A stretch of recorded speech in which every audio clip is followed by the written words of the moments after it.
Lecture 8. Before a house is built, the architect must see the complete house in his mind. Then he puts the plan on blueprints in every detail, and the house is built according to plan. We must take this as a fundamental law in our own building, as what we are to make of ourselves in life.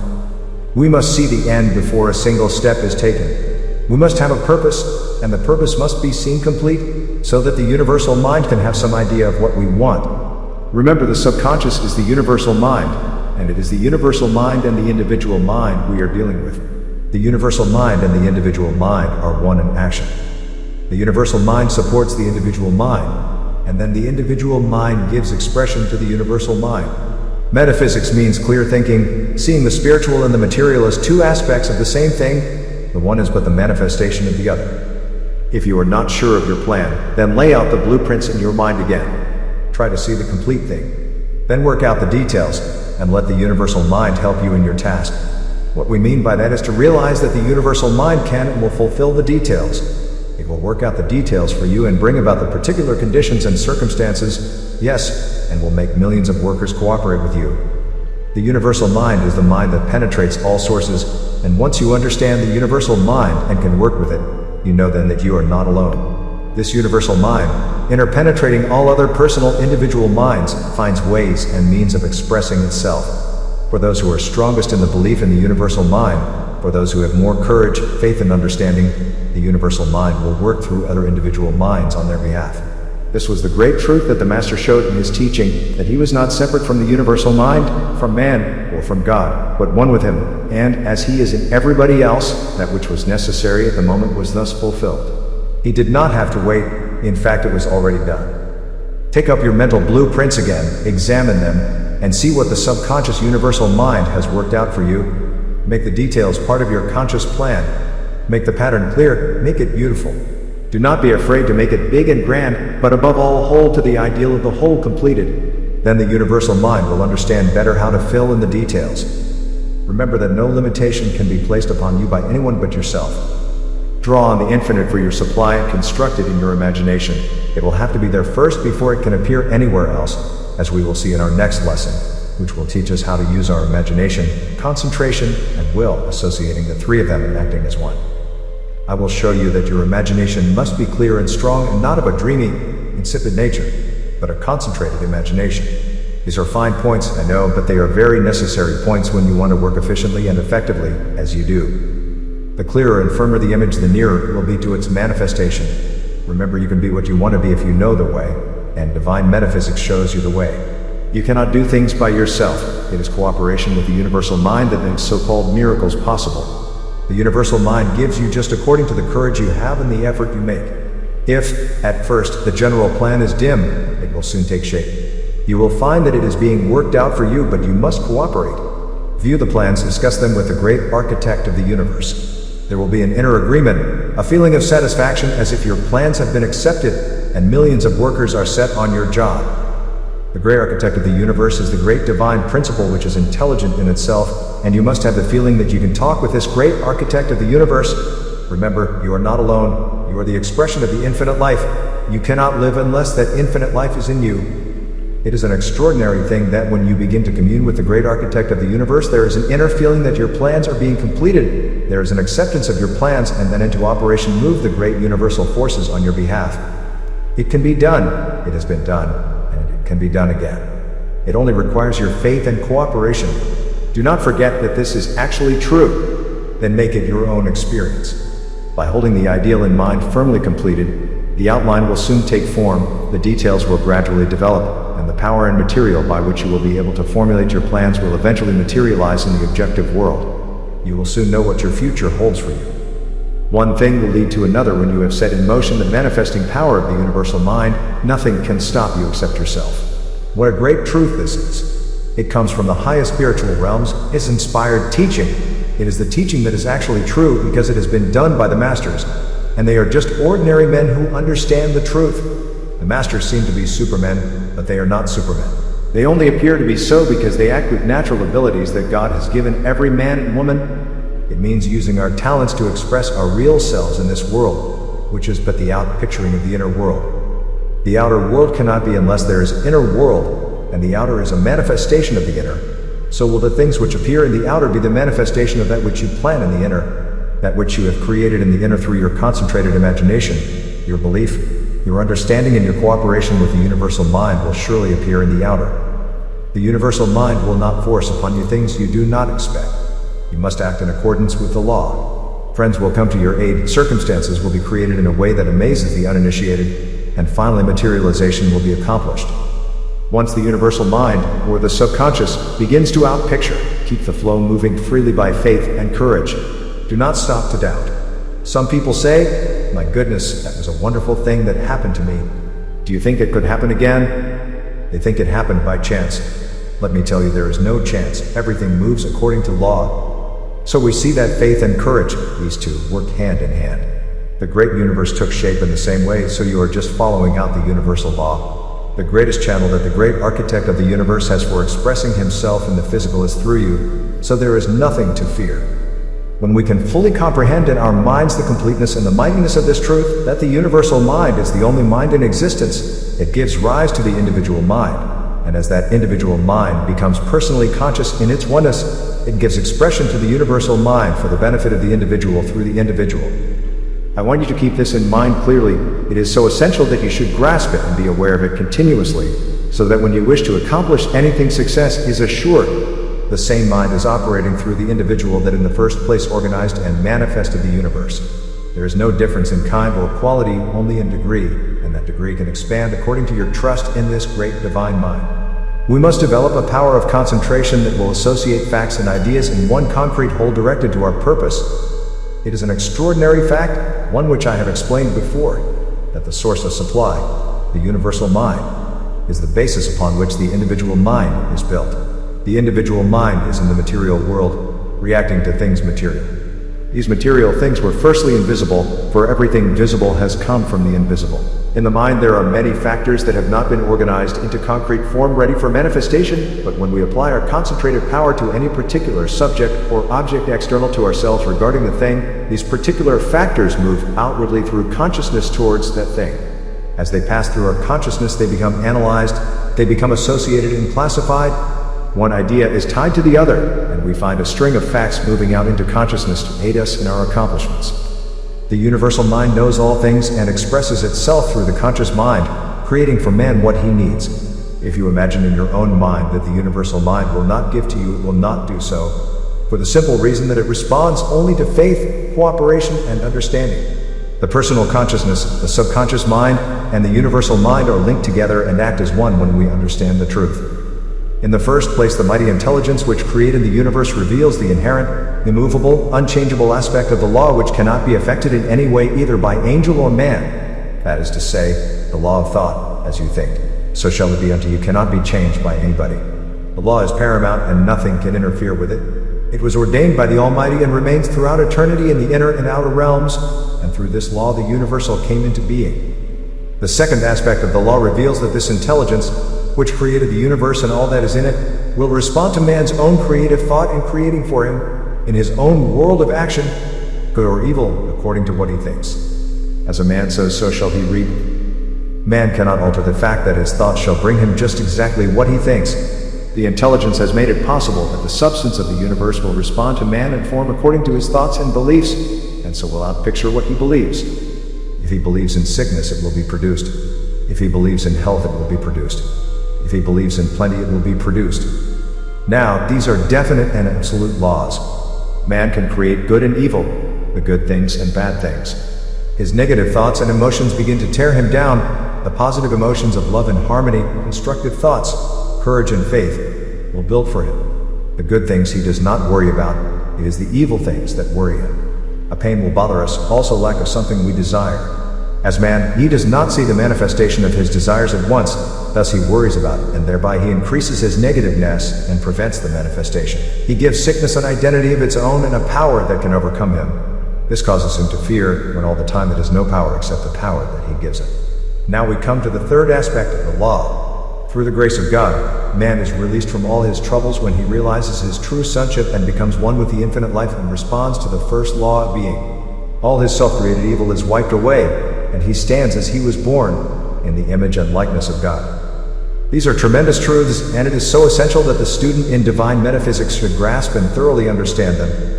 I may say this, that my grounding in metaphysics was given by the masters who demonstrate these laws daily, and as I have already shown in my work of healing, it enables me to give you a real explanation of this wonderful truth, and I earnestly hope you can grasp it. You will notice how the one truth, like a golden chain, links all the pearls together in one string, and it is this that enables you to hold fast to the truth while seeing the many facets as you look at the wonderful whole. What the great spiritual leaders of the race always worked for was to impart the understanding of the law to the people. This work not only applied to Moses and all the other prophets, but also it continues today and is still in its infancy. For generation after generation, the law is still further revealed as the progress of humanity rolls on. As the individual minds of humanity are capable of being able to absorb the great facts of the universal mind, so do these facts become individual. The truth is to reveal the universal to the individual, but the individual must evolve so that the universal can merge with the individual, and the individual must recognize this. As humanity then evolves, we find the universal revealing itself through the science of truth to mankind. When the very core behind creation is revealed to man's own consciousness, we will see the great divine, Christ, in man completely free, brilliant and clear without a flaw of any kind, a pearl of great price. So the revealing of the truth to mankind is still in its infancy, for few yet understand the mighty law of God within man himself. During the last few generations there has been a partial clearing of the mental strata of the mind, but it has become fogged again by war and destruction, intent on getting and fulfilling the desires of the body. When it will only look to the inner and see how to build it up, the outer will be built likewise. We can see how the majority of people lose this great truth. They look to the external effects all the time, forgetting that they have to build the inner before they can achieve in the outer. Still, even this will cause man to evolve, because he will crave for something to lead him out of the conditions into which he has drifted through his misunderstanding of the divine laws. As man brings about his own hell, there will always be someone ready to answer the cry when it goes up. God has not forgotten humanity. In fact, humanity is his own life and substance. Those who let others do their thinking for them violate the law of their own being. Many of the leaders, including those of the church, are devoid of the real truth. Their hearts are so full of religion that there is no room for love, and their minds being filled with theories and opinions, there is no room for truth. The law is that thought will manifest to the one who knows the law and speaks with the divine authority that masters every situation. What I mean by divine authority is more than a mere saying. Not until you have complete understanding in the center of your being, and know that you are divine now as you have always been, understanding that the same power that created universes is the same creative power in you, can you say with conviction, "My word goes forth and shall not return unto me void, but will carry out that which it is sent forth to do." Knowing and understanding that it is God who is actually manifested through us, and that it is his will and not our will that will eventually be final in everything, and God's will must become our will through love and service. Remember that the subconscious is the universal mind, and here the details are being worked out for you. Have a good look at them with your conscious mind, because only through the consciousness can they manifest.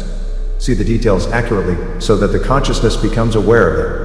Only when the builder perceives the architect's plan in detail can he build the house to specification. You are the builder, then get the details clear and distinct. The clearer, the more distinct they are in your consciousness, the better and more perfect will be your structure. As the universal mind has all power to produce and is unlimited in its scope, so is the mind that is one with it unlimited in its scope. You can build for yourself the kind of environment you want, according to the power of your thought and understanding. The same applies to your health, your life, your friends. If the divine mind is unlimited, so must its expression be unlimited, and you are that expression. If you fail, it is your own fault. You must examine your thoughts from time to time to see that no limitation, doubt, or fear enter in. These three are the only hindrances you will ever have. If you work with untiring effort to produce, you cannot fail. Be up and doing. Laziness is frustration. Get it out of your blood by continual mental planning. The cells of the body are continually creating and recreating the body. They draw the food they need, and they discard what is not required. They are stimulated or retarded by suggestion given consciously or unconsciously. By the same law and in the same manner, every form in life attracts to itself the necessary material for growth. The trees, the flowers, the plants, wind by silent demand the material for their perfect expression. The same law applies to mankind. We attract what we need for our growth, and according to the suggestion and thoughts we harbor, so will we stimulate or retard our progress. When we begin to realize the tremendous power of suggestion and autosuggestion, we make use of it. I see it every day in my work. I can tell whether the individual is receiving the truth or not. or whether there is a barrier that prevents it, generally some particular form of disbelief. There is generally something in the subconscious mind that is preventing the receiving of the truth and hindering its expression.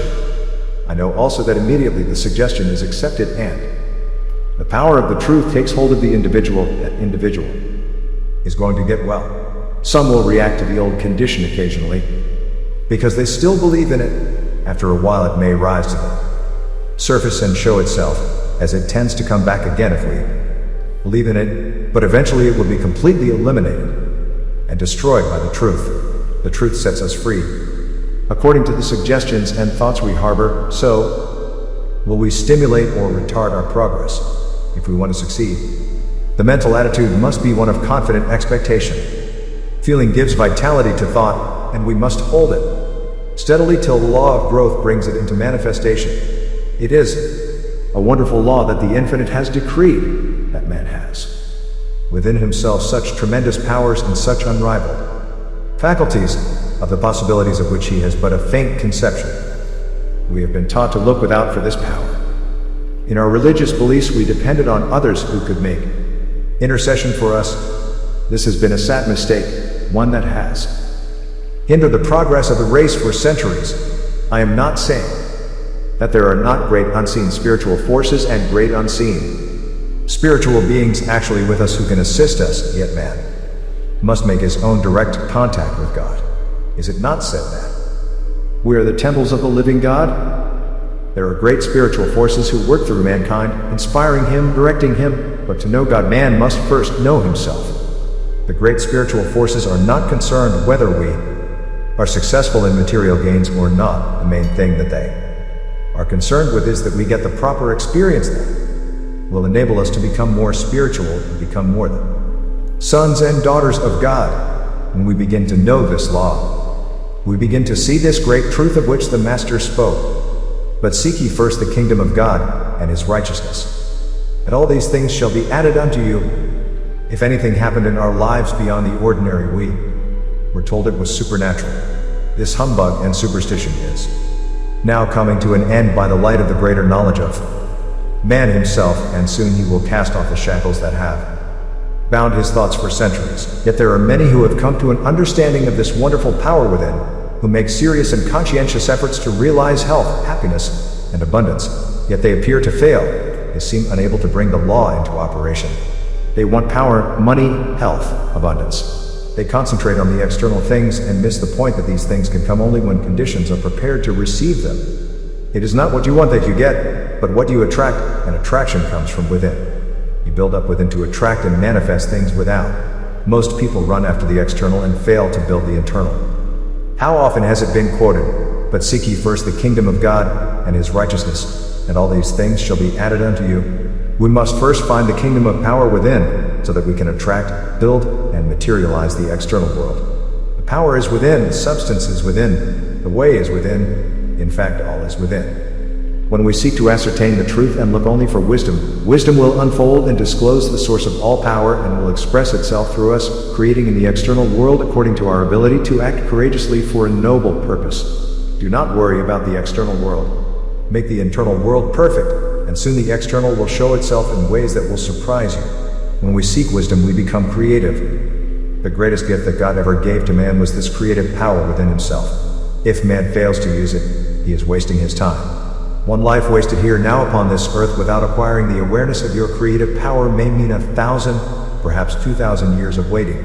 You cannot do in the spiritual world what you can do here. You are here to gain experience of the law on earth, and this cannot be obtained in the spiritual world. It means actually learning through action. There is certain knowledge you cannot obtain except through experience on this particular plane of existence, and if you waste one life here, it means lost opportunities. Here is an illustration.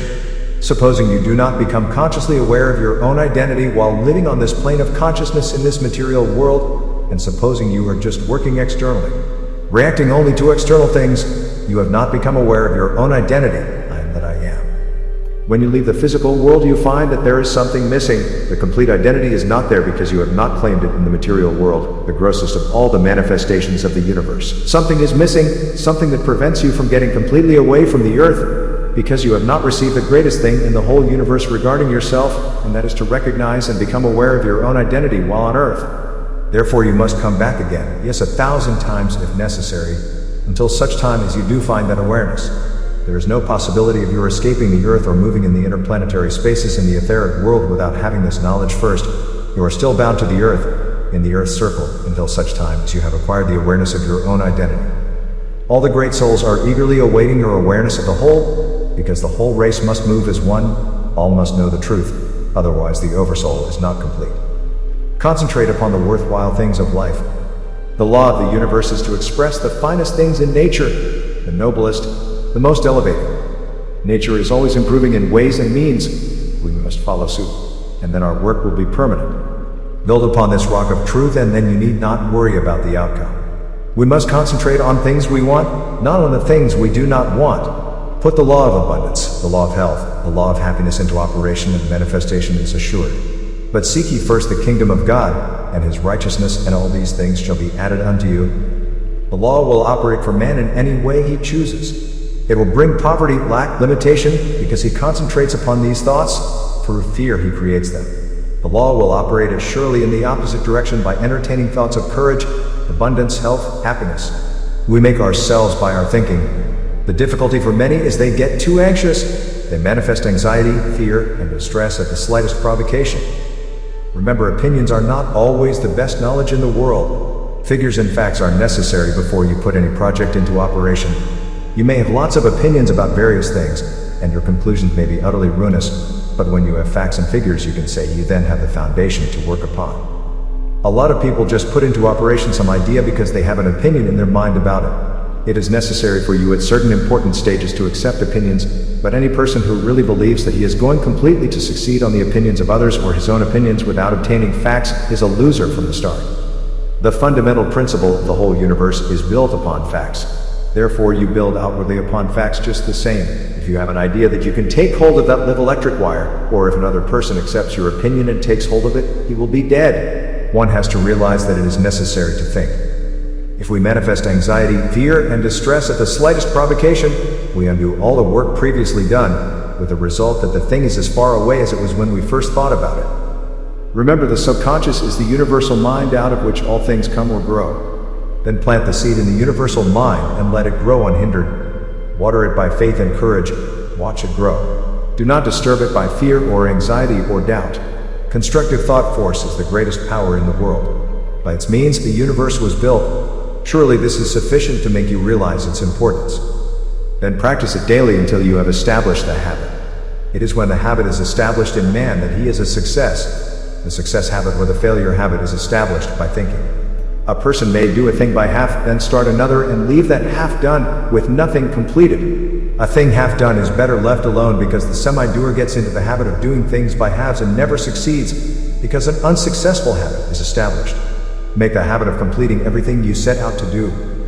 The consciousness of man directs and the intelligence outpictures, immovable pliable substance, responding to the direction of the Son of God. When man is aware of this fact, he consciously acts upon this substance for his own good, and for the good of his fellow men. But when he is ignorant of this law, he creates discord, both within and without. One can readily see, when this truth is thoroughly understood, that no negative or vacillating thought is allowed to remain in the mind. Therefore man then uses the instrument of faith and awareness of his own divinity and proves himself to be the Son of God. Man is the microcosm, the manifestation of the infinite, of the macrocosm. The child, when he grows up, becomes the father of the man. The Son of Man, when he is raised up, becomes the Son of God. There is only one self-existent, self-transforming power in which everything, no matter what the mode of manifestation, is its own creation, because there is no other source from which it could come. Thus the ultimate conclusion must be the recognition of the unity of God as one being, not separate beings. Therefore God is in man and man is in God. Herein lies the great truth: I and the Father are one. There is no separation. Until this becomes a dominant idea in your mind, you will still allow wayward and negative thoughts to come into it, and while you battle with them, you lose your identity in such thoughts. You do not have to fight the things that have no power of their own. Once the dominant idea is built up in the mind about yourself being identified with the greatest all-powerful creative power that existed in the beginning and is now still the same, then there is a power that transforms all negative thoughts that enter into the mind. They are changed before they enter into the mind because of the dominant idea you hold. get the dominant idea, and when the habit of success is established, then success is assured. If you will think quietly, you will realize that you cannot entertain a thought that is beyond the bounds of possibility if you have sufficient faith and belief to try. But the snag in everyone's life is that it has never been done before, and therefore, it cannot be done. Naturally, it cannot be done. Only he or she who knows that there are no bounds to possibility can believe. Get your facts right, aligned with the power and the law, and success is assured. It is up to you to try, and now is the time. Tomorrow never comes. Remember, the majority never lead, they are always led. How do you feel? Do you want to lead or do you want to be led? Then start building the structure of leadership now. This is the exercise this week. See the blueprints clearly. Try to see, if possible, the blueprint of what you would like to be. Practice till you find the details getting clearer. Look into the universal mind and there see them permanently stamped in perfection. Let the great intelligence help you. It works from within. Your subconscious is the universal. Picture yourself part of it and get your model out pictured in the consciousness. Details will come to be as you look for them day by day. Do not hurry or worry or become anxious when you see your model. Just believe that it can become real in the material plane. It can be as real as it is in the spiritual or mental plane if you persevere with courage, action, and expectancy. Hear and I will answer. I am calling you to link your soul and heart to me. Even only a glance of faith, a look or word of love, I will return them hundredfold in your supply. Is secure. By linking yourself to me you receive all things. The soul in human form needs, too, the things that belong to its habitation. This also shall I supply if you will but believe. Meditation. We are now realizing our oneness with the universal mind. We see ourselves not separate but the expression of it. The universal mind is waiting to express itself through us. Benediction.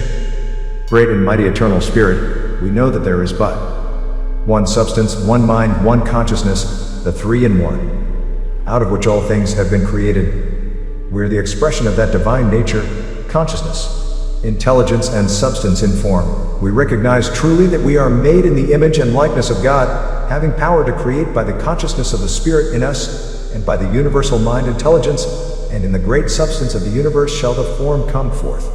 And as the divine pattern is woven outwardly, so we observe Spirit made manifest. Let this understanding be complete in the heart of us all, so that we may learn that there is no separation between us, great Almighty One. So mote I be.